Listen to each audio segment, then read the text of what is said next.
this is AC Milan Talk. We are ready for a new episode with all the going song of our favorite team, both on and off the pitch. But first of all, as always, let me introduce my two friends, starting with Sheridan Bird. Hi, Sheridan. How are you? Hi, Alicia. Nice to see you. I'm very well, thank you. It's great to be back here with you.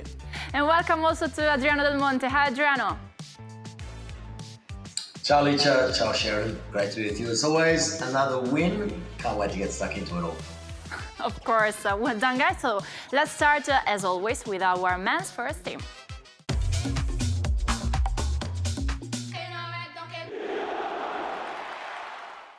A very important winning night on Saturday night for our rossoneri in a ground where before Saturday we haven't won since November 2020. Our rossoneri worked very hard to change these stats, but in the Blue Energy Stadium, sadly, not only football matters, as the referee during the match, Maresca, was forced to stop it temporarily due to the racist episodes against our goalkeeper, Mike Maignan. Before to listen your comment, Sheridan and Adriano, I would like to show you his post-match reactions about this topic, about the match, about this sad episode. So let's listen. Primo ringio sono andato a prendere la palla, ho sentito dei rumori di scimmia. Prima volta ho detto niente, seconda volta che è successo sono andato dalla panchina, ho detto cosa è successo dietro la porta. È qualcosa che non deve essere nel mondo del calcio, ma purtroppo fa tanti anni che questa qua succede. Noi dobbiamo reagire, dobbiamo fare qualcosa perché non si può giocare così. Ok, le fischi accettiamo perché siamo fuori casa e così, ma questo qua, cosa di razzismo non si può arrivare a questo livello. E con tutte le camere che c'è, tutto quello che c'è, le sanzioni, oggi devono fare qualcosa per cambiare. The episodes like this shouldn't exist in football world, especially considering that we are in 2024, Sheridan. Yes, I completely agree. I agree with what Mike said there. Who better to speak about it than the victim? Nobody should be subject to that kind of abuse when they're doing their job. He was just doing his job.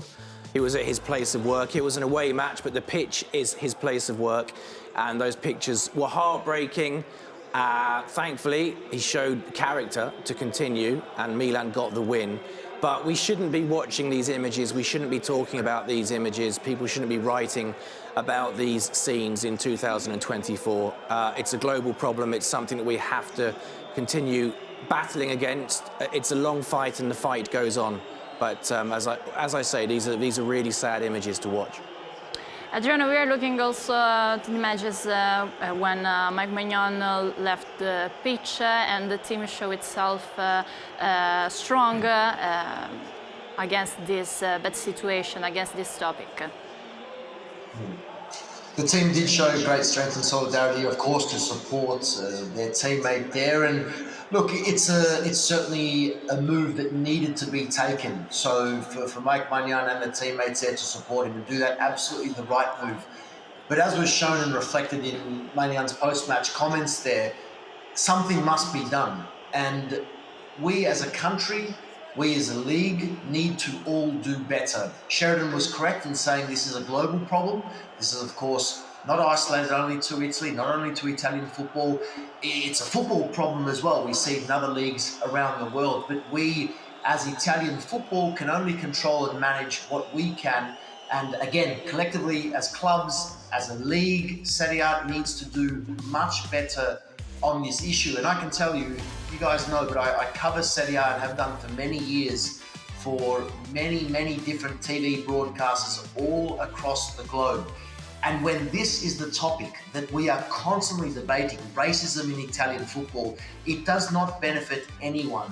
And again, collectively, the league especially, they simply do not do enough to stop this, to prevent this from happening again. And so if nothing is to happen as a result of what's just happened to Milan and Mike Maignan. This episode we will be talking about again in a few months' time when it happens at another stadium in Italian football, and it has been the case for too many seasons now. Alicia, you said it, it's 2024, we should be well past this, but we aren't, because Italian football has not come together and taken a strong enough stance against this issue. So I feel for Maignan, I feel for others before who have suffered similar occurrences on the Italian football pitch, but we need to be better, and if nothing is done, nothing will change. So I'm hopeful that the response from Maignan and this Milan team will set something, it will set a precedent at least, but we cannot have this happening again in football for our image going forward. We completely agree with you, Adriano. Sheridan, after the 90 minutes on the pitch, the Rossoneri teammates hugging Mike Maignan went with the Curva Sud to celebrate this important and significant, especially, win. Yeah, they're brothers. You know, when you're in a team, it's like that. You're all in it together. You win together, you lose together, you suffer together, and you celebrate together. And the club, or the players rather, the entire squad, substitutes as well, made a big point of showing their support for Mike Maignan, and that's the way it has to be. It would have been such an emotional evening for Mike Maignan. It's like I say, it's a terrible thing that happened. People might say, and they're wrong, that, well, football players get paid lots of money, they have a nice life, they have big houses, nice cars, etc. They can take some abuse, but no, the line has to be drawn there, and they're people with feelings. You can have a huge bank account and a super life, but you're still a human being with feelings, and hopefully the solidarity that the teammates demonstrated towards their goalkeeper, their amazing goalkeeper, Magic Mike, hopefully that will have made him feel a bit better, but it was regrettable. Hopefully some changes will be made. Our head coach Stefano Pioli, after the game against Udinese, want to share his post-match reactions with Milan TV cameras when he talked about, obviously, the episode in which the protagonist was Mike Maignan, but also about the match. Let's listen to his words together. È stata una partita dove ci siamo, secondo me, che abbiamo interpretato bene il primo tempo. Dovevamo, secondo me, segnare qualche gol in più per quello che abbiamo creato. Ci siamo poi trovati sotto così, quasi per caso, e dopo è diventato molto più difficile, ma con tanta generosità, con tanta volontà e con tanta voglia di vincere da fine alla fine siamo riusciti ad ottenere la vittoria importante. Mike è un ragazzo intelligente, un ragazzo che saprà anche andare oltre, e sa anche, io sono dell'idea che il 90% dei tifosi che sono presenti allo stadio sono sportivi e che nessuno si permetterebbe di fare queste cose, e quindi una minoranza purtroppo c'è, sbagliata, però andremo avanti con grande serenità, con grande volontà, e poi col confronto, perché poi se vedremo che Mike ha qualche situazione da chiarire lo faremo senz'altro. A very important winning night for our Rossoneri, for the team, but also especially for Stefano Pioli, who reached the 100 wins in Rossonero. So congratulations to our coach. Yes, I think that got lost in the headlines, which we've already discussed, the negative headlines. But the positive side of it was a 100th victory for the boss, Mr. Pioli, and this goal from Ruben Loftus-Cheek was a really good, calm finish. I don't know what the celebration means, but I like it. And then that one is very clear to understand. And it was just a really good performance in very difficult circumstances. That one crept over the line, but just to make sure, it was nodded into the net by a reborn Luka Jovic, we can perhaps say. And then right at the end, I know we're going to speak about Noah Okafor a bit later, but scoring a really good, vital goal, and the celebration was particularly vociferous from the whole squad, because it was a very important victory in so many ways, not just in terms of 3 points. Adriano, the Rossoneri dominated the game, especially in the final minutes on the pitch, considering the third goal that definitely gave us the full 3 points. Of course, it was a tough one. Sheridan and I did say this would be the case. It was always going to be tough against an Udinese team who are very, very strong at home, hard to beat at home, and it took until the final minute to get that late winner. But look, you'll have to ask Mr. Pioli, because what he's been able to do with his team and really bring out the very best in his squad, thus far in 2024. It's been really, really great to see, of course, after a slightly difficult end towards 2023. And again, Okafor getting on the score sheet, a timely goal, a really important goal as we get into now another busy part of the campaign. And Sheridan mentioned it earlier with the love shown for Milan, but you can see the unity in this squad, and that unity has been the key, that in the tough times, they've stuck together and they've come out better for it. So that is as important as 3 points. We've said it a few times in recent weeks, but another really important 3 points. Led early, went behind 2-1, and then to fight back and get the result. Mr. Pioli will be through. The perfect assist, this one on the third goal, scored by Noah Okafor, who is showing himself a very positive note among the new signings of this season, Sheridan, the growth that he is living in Rossonero. Yeah, it's really good, the way he is starting to make himself important to the team, to the squad. He was very good in his previous spell with Red Bull, and it's just, it will take time. It has taken a bit of time for him to settle in. Had 1 or 2 injury problems as well, which is natural when you come to a new club. You have a different training regime.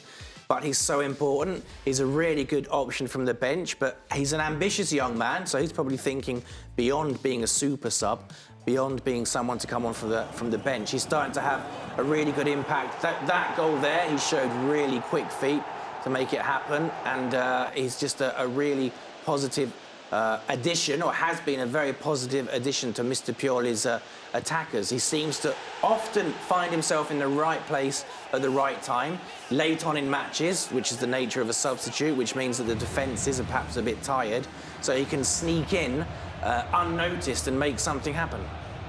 Adriano, 4 goals in 17 presences in Rossonero. What these stats are saying us? Look, the stats are saying that there's plenty more to come. Well, obviously, a couple of those goals came very early in the campaign. Sheridan then said he did pick up a couple of injuries, but just finding his form now. Recent goal against Monza, another one here against Udinese, still only 23 years of age, and it's the mentality for me. I agree with Sheridan. That mentality of the hunger that he fears nothing or no one, and you can see that belief in his physical abilities, that he believes he has what it takes to become a regular player for this club, and that's what you want to look. Every big club in world football are big and successful because of competition. Healthy competition will be vital to this team doing big things again this season and going into the future. So look, he's building into form, regaining his fitness after a couple of injury layoffs, and I think plenty of goals to come in the second half of the season. Looking to the weekend, a very great and tough match, the one scheduled for the 22nd Serie A match day at San Siro. We are talking about AC Milan versus Bologna. Bologna, until a few weeks ago, were the surprise team. They were almost getting into the top 4. They were knocking on the Champions League places door, mixing my metaphors there, but they were trying to, prove that they could actually finish in the top 4, maybe in the top 5. The last few weeks they've struggled a bit. I think they're without a win in their last 3 matches, but that will just make them hungrier and more determined to do something. But they're very well organised by their manager, the Brazilian, highly experienced player, Thiago Motta, and it will be another tough match at San Siro. They will definitely cause a few problems to Mr. Pioli's side. Adriano, the possible strengths or difficulties against Thiago Motta's side? Look, Thiago Motta, I think, is the top of the list. A very highly regarded tactician who's just finding his feet at the top level, and he's been on the radar of some top clubs, according to reports. So, look, this is a Bologna team that, yes, there are some European hopes for them. They're still in the running for a place in the top 4, which is quite remarkable, and that's down to the quality of this manager, what he's been able to do. Obviously, some standout performers who have really come in and made their mark, but Thiago Motta, what they've been able to do in a very short time with a whole host of new players has been quite impressive. And of course, let's not forget, they did eliminate Inter at San Siro not too long ago in the Coppa Italia. So they must be respected.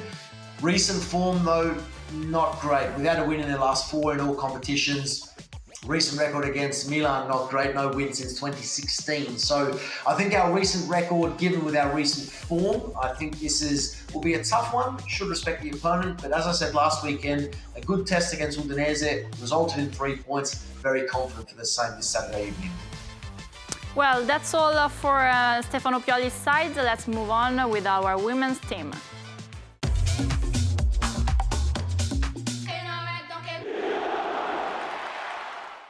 A significant win for our rossoneri against Como, a win that should be interpreted like a new beginning for them for this season, for the most recent difficulties. Yes, I think this has to be a launch pad. It has to be the beginning of the second half of the season with a very different outcome, let's say, to the first part of the season. Because it was a match that could have been complicated. Milan have struggled against teams that, on paper, have a weaker squad, to put it in a diplomatic sense. They'd struggled against some of those teams before Christmas. But this match was a sign that things are changing. The new boss, the new head coach, Davide Corti, is starting to get his message, his philosophy, his methods across. The team are responding. And that was demonstrated by a good 3-2 victory against Como. Como got a couple of goals late on, but it was Milan who were basically dominating for the majority of the match. A couple of goals for Stashkova as well. That was a fine header. And this is the second goal under the floodlights to make it 2-0. A bit of a pinball, but then Marta Mascarello with a missile into the net. She played very well. She was key in midfield. And it's just really important now to keep building, to keep getting these wins, and to keep chalking up the 3 points, because the Scudetto pool, or the half of the ladies' league table that will then battle for the championship, it isn't a lost cause.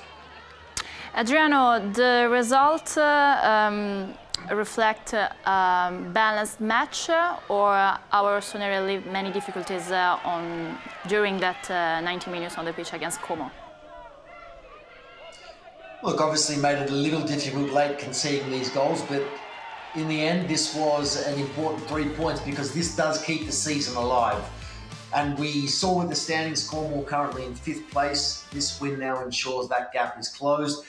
And Sheridan, you tell me often not to look too far ahead, but I have done that because there are only 5 rounds to go in this half of the campaign. And we saw in the standings, Cornwall, Sampdoria, Sassuolo, Milan, all very close on points there. And only one will finish 5th realistically and finish in that all-important top half of that championship group. And there are some head-to-head matches there to come. So this was one that simply had to be won. 3-2, 5-0, it didn't matter. 3 points were most important. So they'll take that, and now Pomigliano to come, an absolute must-win to make sure that that pace is kept and get back to that top half of the table. Exactly, Adriano. The matchup against Pomigliano, Sheridan, what should we expect? Well, look, one doesn't like to tempt fate, but we should expect a victory for Milan, because Pomigliano, they're struggling, and they concede a lot of goals. They really do. So the defence is not watertight. So, you know, it's always risky to say the team should win, the team should score 3, blah, blah, blah. But Milan have got the quality. Pomigliano make life difficult for you. They're a frustrating team. They're good at making it hard for their opponents. But Milan have got the quality. And now, and I'm sure Adriano will agree, Milan have got something that is perhaps more valuable in football than skill. They've got belief. Agreed, Sheridan. Especially after a 4-1 in the reverse fixture earlier in the campaign as well. They will come in with belief against this opponent. They'll come in now with that winning form. And we've seen improved performances. Let's not forget, obviously, there was a 3-0 win against Sassuolo in the Coppa Italia as well. So they are starting to put together some good performances. Even some of the recent defeats to Juventus, to Roma, they've been very, very tight. So new manager comes in, it always takes time, but I think there's certainly been enough belief in the new manager, in the new system and what they're trying to do, that they can come away with the points required to get themselves back in that top 5. That's all also for our focus on women's team. Let's move on with our under-19s.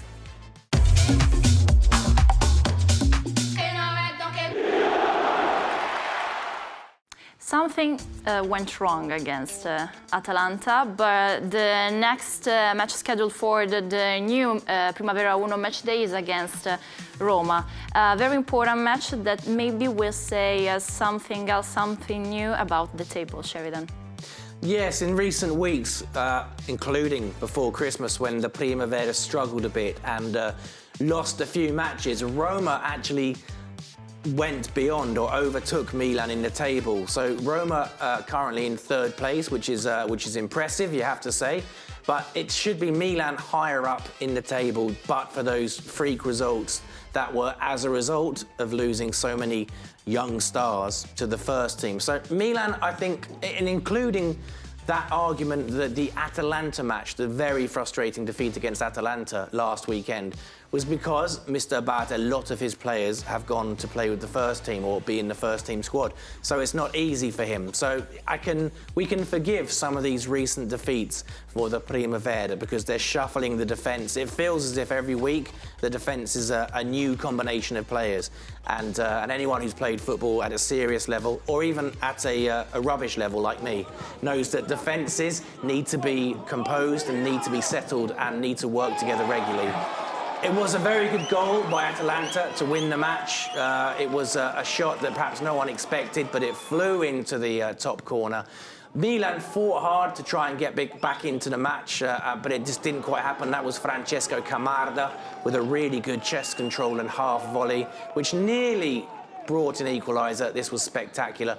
But it wasn't to be, but, you know, we have to move on to the next match against Roma, and I believe Milan have got the quality to beat the Giallo Rossi, but it's all about demonstrating it on the pitch.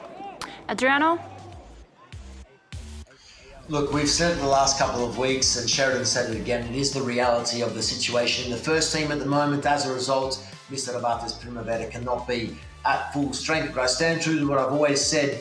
The minutes that these players are getting that perhaps they wouldn't otherwise be getting if they were at full strength, I think when we start to get into the latter stages of the domestic campaign, the UEFA Youth League returns, we will see a stronger squad. And that certainly excites me, given it will be a more experienced, more ready squad who hopefully can go even further in the European competition this time around. So, look, it is what it is. Not much can be done at the moment, but they're still in with the running of challenging for top spots, and it's a very, very tough competition, we know. So another tough match this weekend. Hopefully they can respond and pick up all 3 points, but the players are improving, and that's the most important thing.